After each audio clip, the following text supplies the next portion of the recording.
स्वागत और अभिनंदन के साथ आप सब लोग को आमंत्रित करता हूं दृष्टि के इस ऑनलाइन प्लेटफॉर्म पर। आपको एमपीपीसीएस के लिए जो प्रश्न 2016 के अंदर आयोग ने पूछे थे, जो विज्ञान और प्रौद्योगिकी के संबंधित है, उनको सॉल्व करने के लिए एक वीडियो में इसका पहले आपको दे चुका हूं। ये दूसरा और अंतिम वीडियो है इस श्रेणी का, और ये 2016 का आपको पेपर है, उसके अंदर प्रश्न जो साइंस और टेक्नोलॉजी के पूछे गए थे उसको सॉल्व करवाने के लिए हम लोग आज आमने सामने हुए हैं। तो चलिए दोस्तों स्टार्ट करते हैं। पहला प्रश्न जो है वह है, मानव शरीर में सबसे बड़ी ग्रंथि कौन सी है? मानव शरीर में सबसे बड़ी ग्रंथि, ये कई बार प्रश्न जो है ऊटपटांग से आता है। मानव शरीर में सबसे बड़ा अंग, बड़ा अंग और ग्रंथि मानव शरीर में है। ध्यान रखना दोस्तों, यहां पर किसको एम्फेसिस किया गया है? इस में। तब उस समय हमेशा आपका प्रश्न बनेगा अग्नाशय, जो इसका भी सही आंसर है। और अगर यहां पे लिखा हो मानव शरीर का सबसे बड़ा अंग, तब ग्रंथि हट जाएगी, तो अंग क्या होगा? त्वचा होगा। ये ध्यान रखना। और अगर वो पूछ ले मानव शरीर में सबसे बड़ी अंतःस्त्रावी ग्रंथि कौन सी है, तब आपको बताना पड़ेगा थायराइड।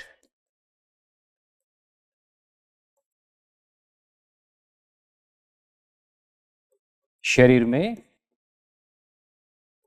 सबसे बड़ी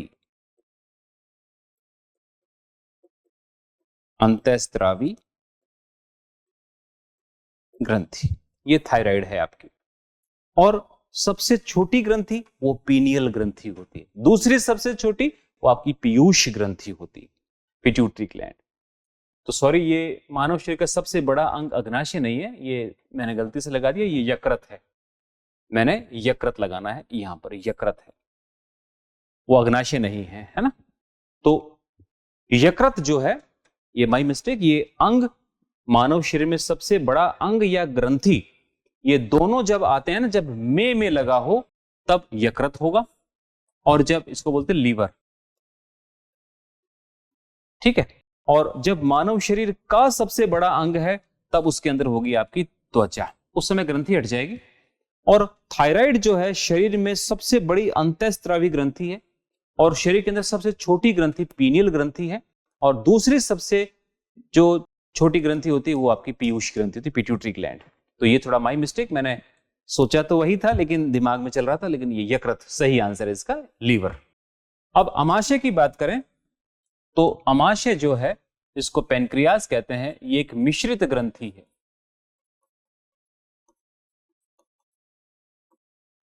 इसमें अंतःस्त्रावी ग्रंथि का 2% हिस्सा और 98% एक्सोक्राइन ग्रंथि यानी कि बाहरी स्त्रावी ग्रंथि का हिस्सा होती है।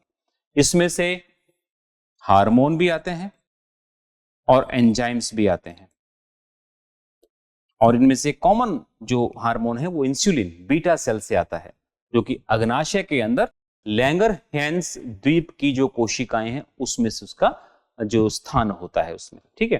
तो ये आपको देखना। लार ग्रंथियां जो होती हैं ये भी आपके 3 जोड़ी होती है।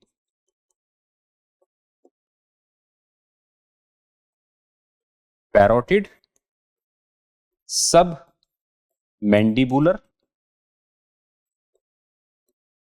और सबलिंगुअल। सबलिंगुअल सबसे बड़ी पैरोटिड ही होती है जो यहां होती है, फिर उसके नीचे जो होती है वो आपकी सब मैंडिबुलर, और सबलिंगुअल सबसे लास्ट में होती है, छोटी सबसे होती है। तो अधिवृक्क ग्रंथि एक और भी है, किडनी के ऊपर पाई जाती है। ये किडनी है, इसके ऊपर पाई जाती है, इसको बोलते हैं एड्रेनल ग्रंथि। अधिवृक्क ग्रंथि को क्या बोलते हैं? एड्रेनल ग्रंथि। इनसे अलग अलग हार्मोन्स निकलते हैं जो कि आपको क्लास के अंदर समझाएंगे। एक बार वापस मैं क्लियर कर दूं, पहले मैंने गलती से इसको अग्नाशय पे लगाया था, अग्नाशय नहीं है उसका आंसर, आंसर है यकृत, लीवर है, जो मानव शरीर में सबसे बड़ा अंग और ग्रंथि कहलाता है।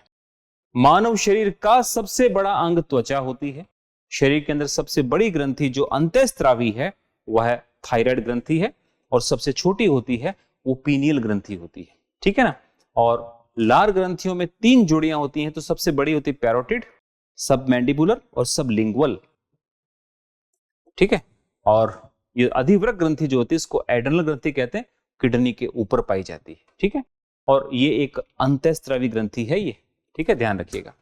और उसके ऊपर यहां पर अग्नाशय एक मिश्रित ग्रंथि है जिसके अंदर अंतःस्रावी और बाहरी स्रावी दोनों ग्रंथियों के गुण पाए जाते हैं। अब ये होती क्या है वो क्लास में बताया जाएगा। एक बार पॉज कर लीजिए, फिर आगे बढ़ते हैं हम इसके अंदर, है ना। स्तनधारियों में श्वसन होता है, चाहे स्तनधारी हो, चाहे पक्षी हो, या छिपकली भी हो, छिपकली हो, पक्षी हो, स्तनधारी हो, ये सब फफुस यानी फेफड़ों से स्तन करते हैं।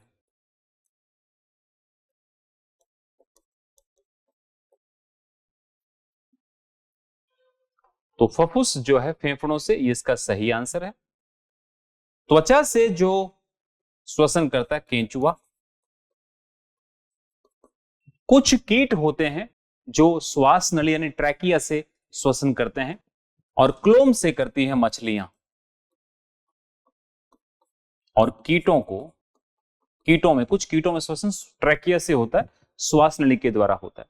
तो यहां पर फफुस यानी फेफड़ा जो है वो आपका पक्षी, छिपकली, मानव और आपके स्तनधारियों के अंदर इसी से होता है। कई बार पूछ लेते हैं कि यह मामला किस प्रकार से है, तो ये आपको बताना पड़ेगा, राइट। पॉज कर लीजिए इसको, हम अगले प्रश्न पर चलते हैं।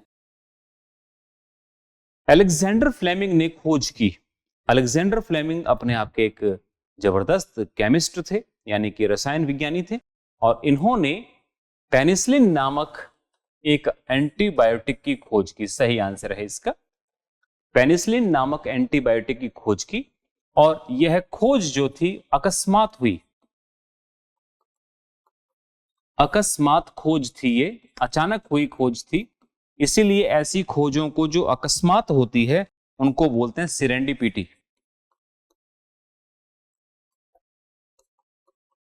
सिरेंडिपिटी कहते हैं। जैसे आर्किमिडीज का सिद्धांत एक अचानक अकस्मात हुई खोज थी, उसी प्रकार से ये जो आपका अलेक्जेंडर फ्लेमिंग ने पेनिसिलिन की खोज की, ये भी अकस्मात खोज हुई थी।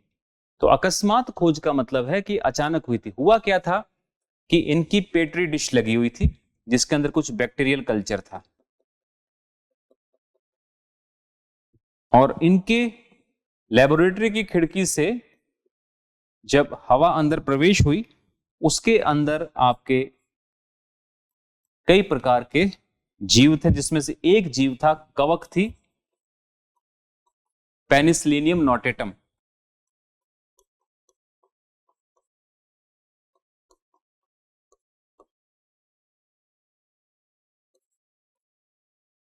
ये कवक थी और ये इसके अंदर गिर गई, और फ्लेमिंग को पता नहीं था इस बारे में। फ्लेमिंग जब देखा कि इसमें कुछ बैक्टीरियल कल्चर मैंने बनाया था वो तो नष्ट हो चुका है, तो कवक के अंदर ऐसी प्रॉपर्टी थी कि उस बैक्टीरिया को जो इसके अंदर पेट्री डिश के अंदर था, उन सब को इसने मार दिया था। इसने सोचा ये क्या हुआ, कैसे हुआ। इसने वापस ऐसा प्रयोग किया, वापस देखा तो अगले दिन वापस मरे पड़े। तो उसने देखा कि आजू बाजू में क्या है, तो उसने पाया कि एक कवक यहां पर काम कर रही है। तो इसके विचार से उन्होंने पहला एंटीबायोटिक बनाया,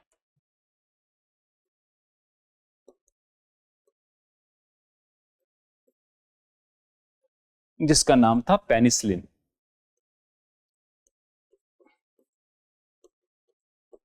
जिसका नाम था पेनिसिलिन।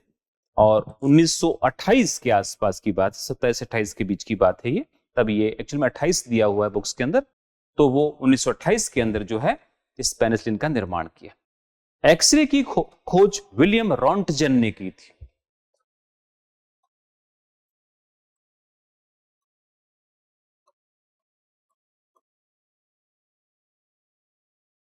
रॉन्टजन ने की थी, रॉन्जन भी कहते हैं इसको, है ना, केवल प्रोनाउंसिएशन का फर्क है। विलियम रॉन्जन, विलियम रॉन्टजन, ये आपको इस प्रकार से मिलेगा आपको।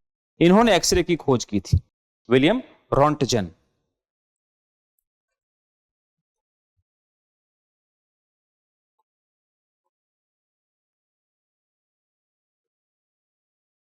एक्स किरणें, इनका नाम तब से लेके आज तक नहीं बना है। कोई अच्छा नाम रखने वाला इनको मिला ही नहीं। तो जैसे बोलते हैं ना, माना कि राम का भाग है एक्स, तो वैसे ही एक्स रेज, अज्ञात किरणें आज भी हैं ये एक्स रेज। सूर्य के प्रकाश में जब सूर्य के अंदर से हम देखते हैं तो एक्सरे बहुत बड़ी मात्रा में निकलती है जो ब्रह्मांड में बिखर जाती है, हम तक नहीं आ पाती है वो। स्ट्रेप्टोमाइसिन ये आपका 1947 के आसपास इसका खोज हुआ था, और जब इसकी खोज हुई थी उससे पहले टीबी से मरने वाले अधिकांश रोगी जो थे इसके अभाव में मरे थे। तो यहां पर एक बहुत बड़े वैज्ञानिक का नाम आता है जिन्होंने इसकी खोज की थी, और जिसका नाम था सैलमन वाक्समैन। Salmon Waksman.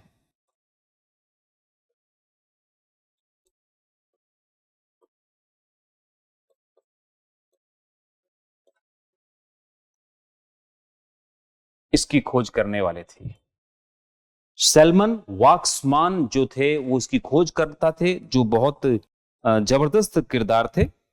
और इन्होंने इसकी खोज लगभग 1947 के आसपास की थी। ठीक है, वाक्समान ने खोज की थी, सैलमन वाक्समान ने।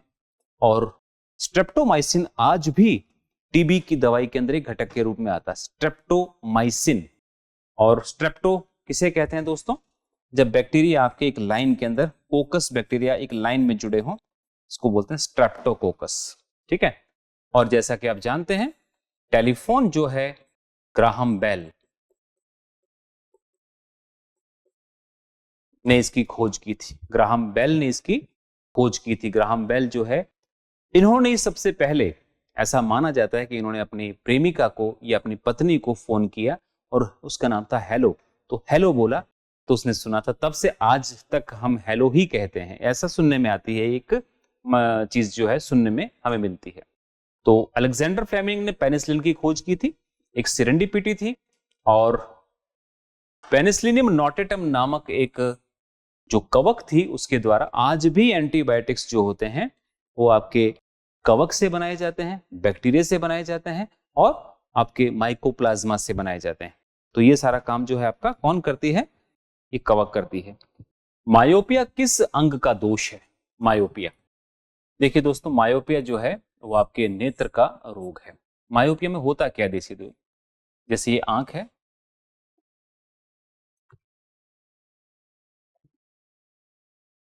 और जैसा पिछली वीडियोस में हम चर्चा कर चुके हैं कि वस्तु का जो प्रतिबिंब है वह आपके रेटिना पर बनना चाहिए। ये हम देख चुके हैं पहले।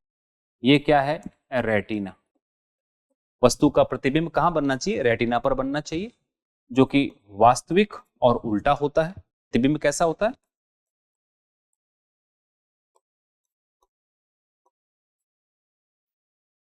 रेटिना पर बनना चाहिए। और कैसा होता है? वास्तविक तथा उल्टा। लेकिन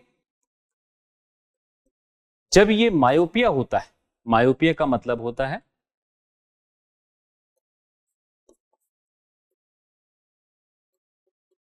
निकट दृष्टि दोष, शॉर्ट साइटेडनेस।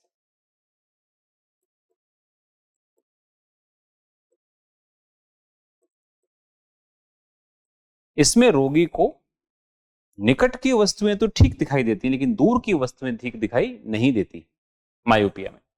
तो इसका इलाज किससे करते हैं? पहली बात तो अवतल लेंस से, कॉनकेव लेंस कहते हैं, उससे इसका इलाज करते हैं। इसमें होता क्या है इस रोग के अंदर दोस्तों, वो देखिए। इसमें क्या होता है, इसकी फोकल पावर बढ़ जाती है, लेंस की फोकल पावर बढ़ जाती है।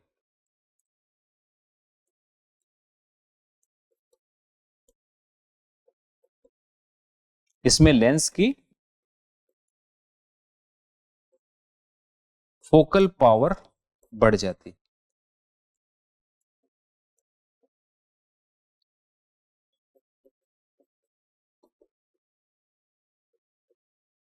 और उसके चलते वस्तु का प्रतिबिंब रेटिना के सामने बनता है, आकर के रेटिना के सामने बनता है, जिसकी वजह से व्यक्ति को दिखाई नहीं देता है, स्पष्ट नजर नहीं आता।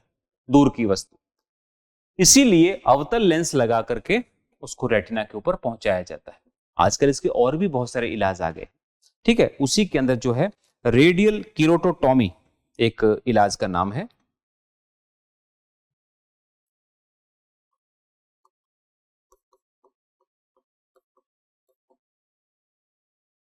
रेडियल कीरोटोटॉमी जो है इलाज का नाम है। इसके अंदर क्या करते हैं कि आपके इसके जो अकार्निया है इसके ऊपर अर्रिए काट दिए जाते हैं, छोटे छोटे कट्स लगाए जाते हैं, जिससे इसको ठीक किया जाता है। इसका भी एक एडवांस रूप आ गया है, लेजिक सर्जरी। क्या बोलते हैं? Lasik surgery, logic.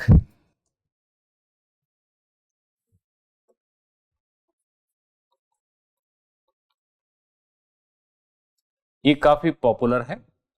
Laser assisted, इसका पूरा नाम होता है लेजर असिस्टेड इनटू कीरोटोमिलेनियस, लेजर शल्य क्रिया।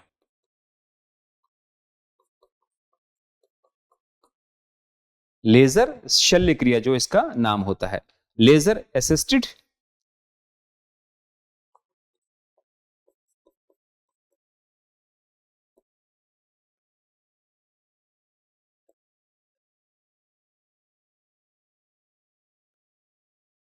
Laser assisted in situ केरेटोमिलेनियस।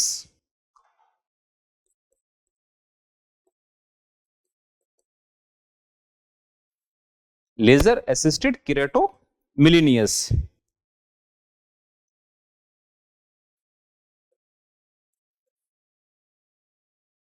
ये लेजर का आपका लेजिक का पूरा नाम है, और ये इस रेडियल केरेटोटॉमी का एडवांस रूप है, जिसके चलते इस मायोपिया रोग से हमें मुक्ति मिल सकती है, ठीक है। तो सही आंसर क्या होगा यहां पर आपका? नेत्र यानी कि आंख। पॉज करिए इसको, फिर आगे बढ़ते हैं, ठीक है।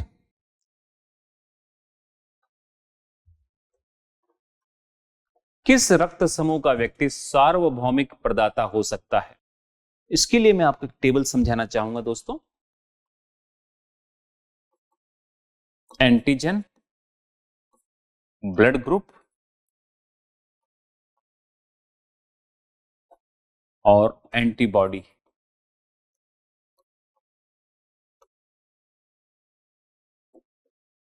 एंटीजन दो प्रकार के होते हैं।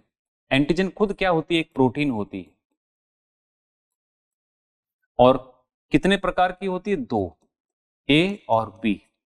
और कहां पाई जाती है ये? आरबीसी की झिल्ली पर। आरबीसी की झिल्ली पर पाई जाती है, यानी 1 2 3 4। और एंटीबॉडी क्या होती है? ये भी प्रोटीन होती है, और ये दो प्रकार की होती है। एंटी ए जिसको बताते हैं स्मॉल बी से, और एंटी बी जिसको बताते हैं स्मॉल ए से। और ये कहां पाई जाती है? ये आपकी प्लाज्मा में पाई जाती है।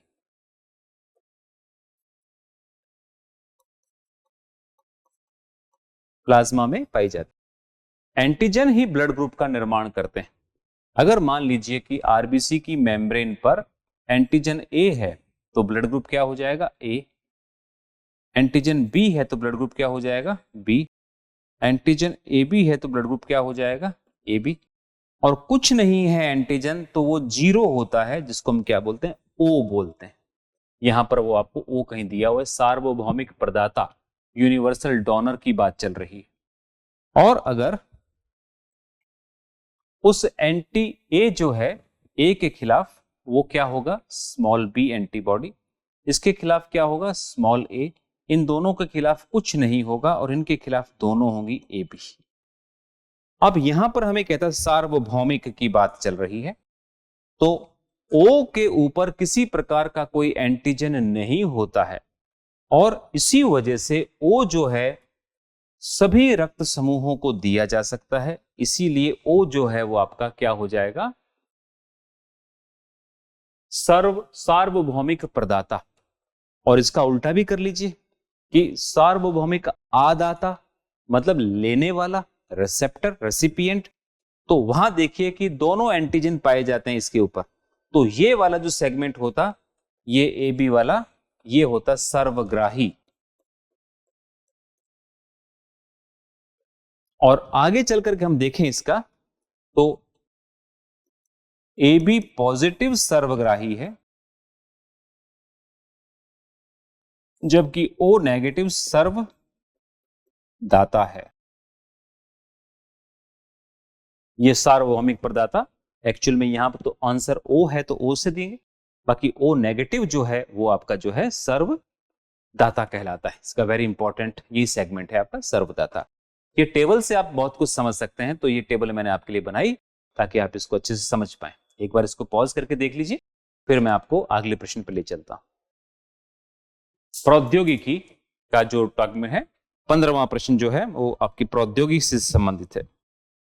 एक्सेल स्प्रेडशीट एक प्रकार का एप्लीकेशन है कि मूल इकाई जहां पर डाटा एंट्री की जाती है उसको क्या कहा जाता है। काफी आसान प्रश्न था, इसको सेल कहा जाता है दोस्तों। इस सेल के अंदर जो है आपके नंबरिंग के आधार पर काम में लिया जाता है। वर्कशीट में हजारों आयताकार बॉक्स होते हैं। वर्कशीट में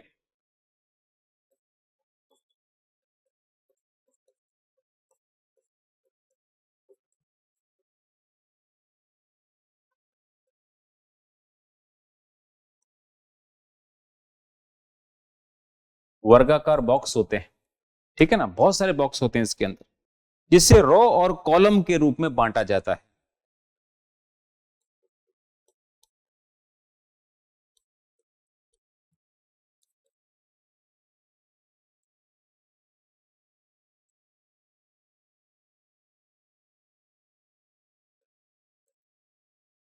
रो और कॉलम के रूप में उसको बांटा जाता है दोस्तों, ठीक है ना, रो और कॉलम के रूप में बांटा जाता है।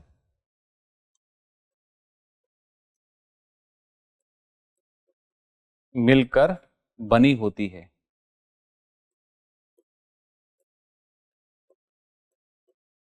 ठीक है। और इनकी पहचान भी जो होती है ना, इसी रो और कॉलम से होती है। पहचान भी इसकी रो और कॉलम से होती है, जिसकी वजह से इसको नंबरिंग दी जाती है, 1 2 3 4 जैसे भी है ना। इनकी पहचान संख्या के द्वारा होती है।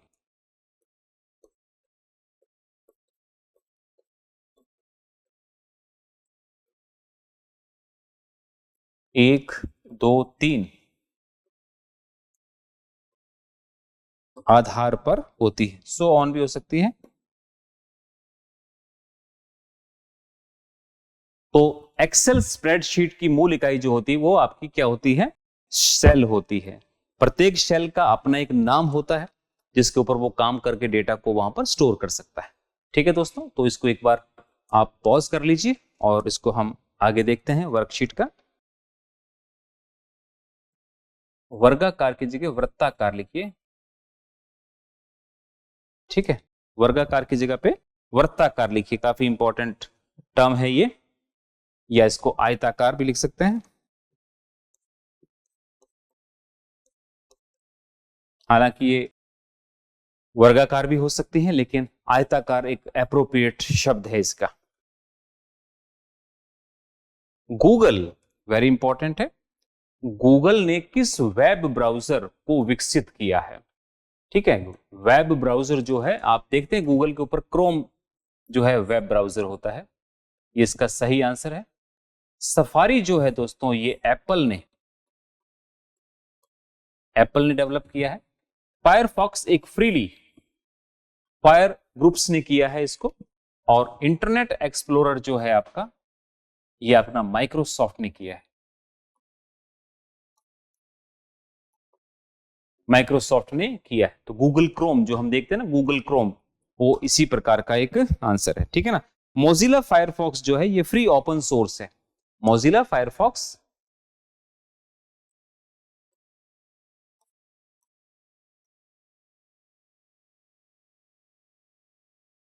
फ्री जो है आपका वेब ब्राउजर है, ये एकदम फ्री है और ओपन सोर्स है।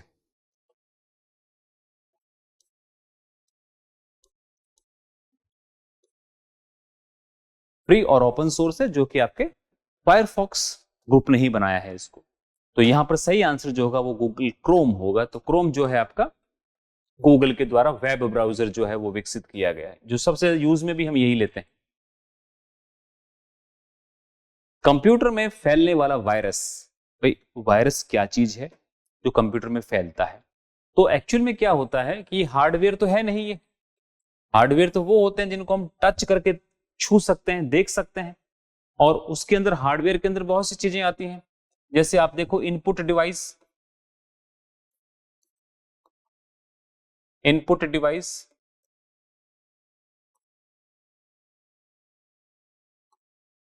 इनपुट डिवाइस है, मेमोरी है, आउटपुट डिवाइस है, ठीक है। इनपुट डिवाइस, मेमोरी है, आउटपुट डिवाइस है, ये सारी चीजें इसके अंदर आती है। कंप्यूटर प्रोग्राम्स जो है उसमें जो है आपका एक जो वायरस है वह आता है। हालांकि कंप्यूटर प्रोग्राम भी कई प्रकार के होते हैं, लेकिन जो हमारे मेन प्रोग्राम को डिस्टर्ब करते हैं वह आपके वायरसेस कहलाते हैं। कंप्यूटर प्रोग्राम जो है वो कई प्रकार के हो सकते हैं, भाषा के रूप में हो सकते हैं, लेकिन यहां पर जो कंप्यूटर प्रोग्राम की बात कर रहे हैं ये एक इस प्रकार की व्यवस्था है दोस्तों कि प्रोग्राम ऐसा सेट किया गया जो हमारे बेसिक कंप्यूटर के प्रोग्राम को डिस्टर्ब करे, उसके अंदर वो रुकावट पैदा करे, फाइलों को डिस्टर्ब कर दे, वहां से उस फाइल को उड़ा दे, लेकिन ये कॉपी नहीं करता, ठीक है ना। तो इस वजह से ये थोड़ा सा जो कंप्यूटर प्रोग्राम जो है इसका सही आंसर माना जाता है, जो आयोग ने भी माना है आपका एंट। एक ये भी काफी इंपॉर्टेंट टर्म है एंट, इसको भी देख लीजिए। एंट क्या होती है? एंट जो होती है international conference engineering technology,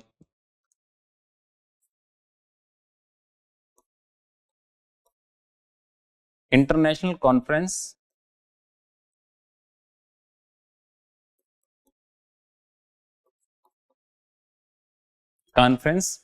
international conference engineering technology,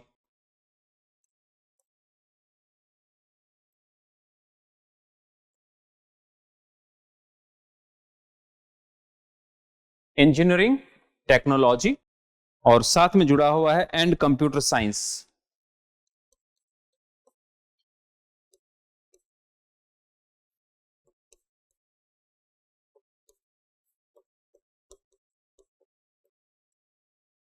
एंट जो है वो यह है, और इसके अंदर जो है काफी इंपॉर्टेंट सेगमेंट जो है आपके इंटरनेशनल कॉन्फ्रेंस के ऊपर दिए जाते हैं, एंट बोलते हैं इसको। सिस्टम सॉफ्टवेयर जो होते हैं दोस्तों ये भी आपका कंप्यूटर का एक बेसिक हिस्सा है। सिस्टम सॉफ्टवेयर सॉफ्टवेयर के अंतर्गत आता है, और यहां पर दो चीजें हमारे पास में आती है, operating system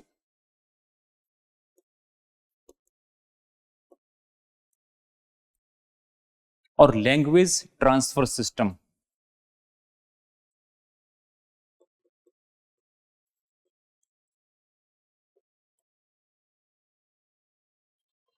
language transfer system जो होती है, चूंकि कंप्यूटर की आपकी 3 भाषाएं हैं, एक मशीनी भाषा है, प्रोग्रामिंग की भाषा देखें तो मशीनी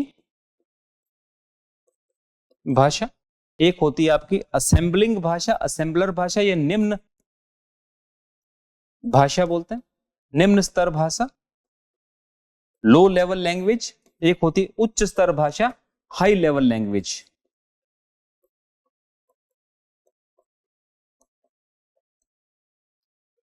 जीरो और 1 के अंदर जो बाइनरी सिस्टम है उसके अंदर मशीन समझती है, तो निम्न स्तर भाषा निमोनिक्स जो होते हैं वो इसमें बदल दिए जाते हैं, और उच्च स्तरीय भाषा भी जो है मशीनी भाषा में बदल जाते हैं। तो उसके लिए आपके पास में यहां पर लैंग्वेज ट्रांसफर सिस्टम में होते हैं, जिसमें आपकी असेंबलर्स,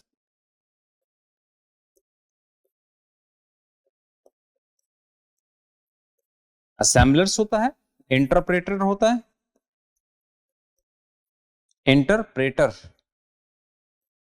ठीक है। आपके पास में इंटरप्रेटर हो गया, असेंबलर हो गया, और एक भाषा जो होती है वो और होती है जो आपके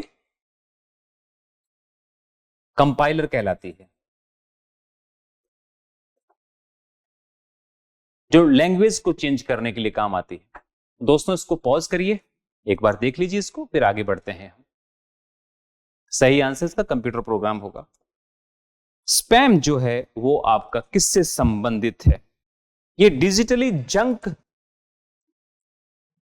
ये आपकी डिजिटली जंक जो होती है मेल होती है, डिजिटली जंक मेल।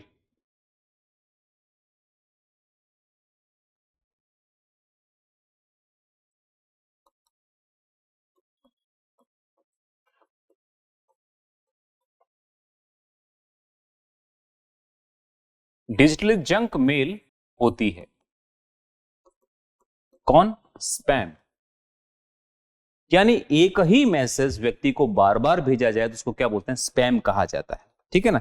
किसी व्यक्ति को बार बार एक ही विशेष विषय पर मैसेज भेजना स्पैमिंग कहलाता है।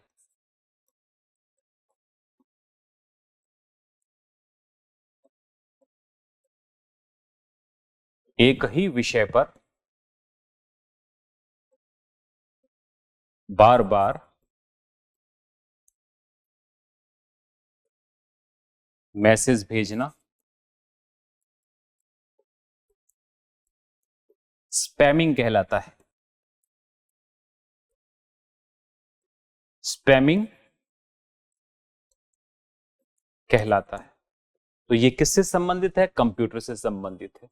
ये कला, संगीत और खेल से संबंधित नहीं है। तो डिजिटल जंक मेल होती है ये, तो लगातार हमें डिस्टर्ब करती रहती है, ये काफी खतरनाक है ना?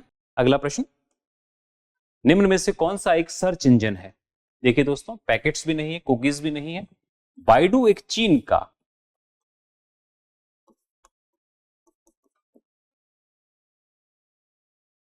इंजन है।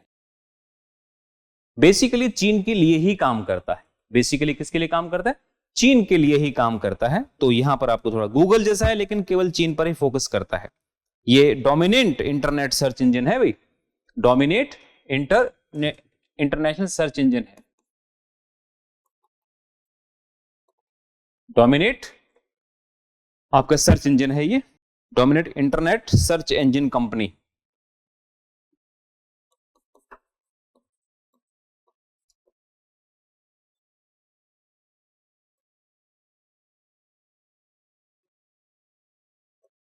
Dominate internet search engine company जो है वह इसका निर्माण करती है, और ये चीन के द्वारा विकसित किया गया है और चीन के लिए ही प्रमुखता से काम करता है, जो कि आपका एक सर्च इंजन है। ठीक है दोस्तों, अगला प्रश्न देखते हैं। वीडियो कॉन्फ्रेंसिंग हेतु निम्न में से कौन सी डिवाइस अनिवार्य है? वीडियो कॉन्फ्रेंसिंग का मतलब होता है कि जब हम किसी से बातचीत करते हैं तो वॉइस भी जाए और साथ में वीडियो भी दिखाई दे, उसका फोटो भी दिखाई दे, बातचीत भी दिखाई दे। तो वह कौन सी चीज है? तो प्रिंटर, प्रिंटर तो प्रिंट निकालते हैं, तो इसका तो है नहीं। स्कैनर, स्कैन करते हैं किसी चीज को। वेब कैमरा, ये होना चाहिए, ये कैमरा होगा तभी तो फोटो आगे जाएगी।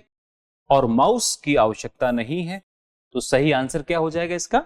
आपका वेब कैम। वेब कैमरा होगा तभी तो फोटो आगे जाएगी। हमारे फोन के ऊपर भी लगा होता है, कंप्यूटर के ऊपर अगर नहीं है तो लगाया जाता है वेब कैम। और ऐसा वेब कैम हम कई जगह पर हम देखते हैं, जो कि पोर्टल्स वगैरह पे जाते हैं तो वहां हमारी फोटो वगैरह खींचते हैं, तो उसके लिए भी वेब कैम की आवश्यकता होती है दोस्तों। तो ये आपका जो है 20वां प्रश्न हुआ। और अंतिम प्रश्न जो है उसको देखें। HTTP का पूरा नाम क्या है?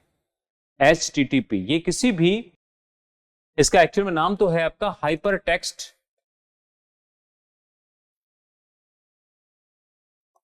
Transfer protocol. Hyper text transfer protocol very important है। तो हाइपर टेक्स्ट ट्रांसफर प्रोटोकॉल क्या है? ये एक एप्लीकेशन प्रोटोकॉल है।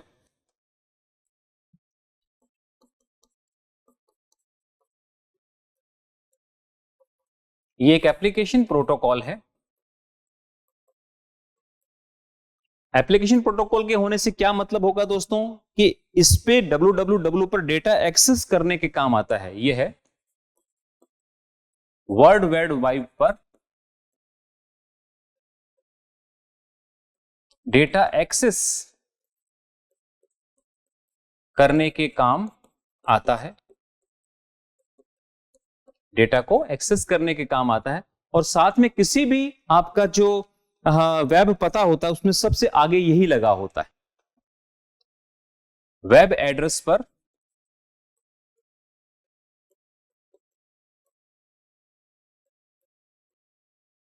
सबसे आगे यही रहता है। ठीक है, तो ये एक हाइपर टेक्स्ट ट्रांसफर प्रोटोकॉल है जो कि आपको www ऐप पर वर्ल्ड वाइड वेब जिसके आविष्कारक टिम बर्नर्स-ली थे और इसको पूरे विश्व में 1991 से जारी कर दिया गया था। ठीक है, तो इसका सही आंसर क्या होगा? Hyper text transfer protocol. Next प्रश्न जो है दोस्तों देखते हैं। नेक्स्ट प्रश्न खत्म हो चुका है, तो ये दूसरा सेगमेंट जो है 2016 का, जो आपके एमपीपीएससी के लिए लिया गया था प्रश्नों को विज्ञान और तकनीक के द्वारा, तो उसको पूरा करता हूं आज मैं और आशा करता हूं कि आप लोग इससे लाभान्वित हुए होंगे और आने वाले प्रश्नों में भी आप इसका भरपूर उपयोग ले पाएं, ऐसी मेरी शुभकामनाएं हैं। तो आज की इसके साथ ही विदा लेता हूं। थैंक यू, धन्यवाद।